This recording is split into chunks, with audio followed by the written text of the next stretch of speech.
કોઈ પણ સ્વાર્થ વગર કોઈની જિંદગીમાં આપણું મહત્ત્વ હોવું એ જ સાચી મિત્રતા. અપેક્ષાઓ જીવનની મજા ગમે તે ઘડીએ બગાડી શકે છે. ખોટી વ્યક્તિઓ પાસે ખોટા સમયે રાખેલી અને ખોટી બાબતોની અપેક્ષાઓ જીવનભર રીબાવે છે. શબ્દકોશમાં બીજા બધા શબ્દોના અર્થ મળી શકે, પણ જીવનનો અર્થ તો જીવન જીવીને અને સંબંધનો અર્થ સંબંધ નિભાવીને જ શોધવો પડે છે.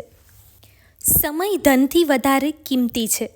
આપેલા રૂપિયા પાછા મળી શકે છે, પરંતુ પસાર થઈ ગયેલો સમય ક્યારેય પાછો મળી શકતો નથી. એટલે એક એક ક્ષણનો યોગ્ય ઉપયોગ કરો. કરોડિયાની ઝાડ તો દેખાઈ જાય છે, પણ માણસ તો એવી ઝાડ રચે છે જે દેખાતી નથી અને એમાંથી નીકળી પણ નથી શકાતું. પૈસા, ઘરબાર, દોલત, શોહરત બધું જ સારું હોય, પણ એ ઘરમાં બે માણસ શાંતિથી ના રહી શકતા હોય તો બધું જ નકામું છે. ઘર સંસાર વસાવવા માટે પૈસા, ઘરબાર, દોલત કે શોહરતની જરૂર નથી. સમજણ, પ્રેમ અને લાગણીની જરૂર છે.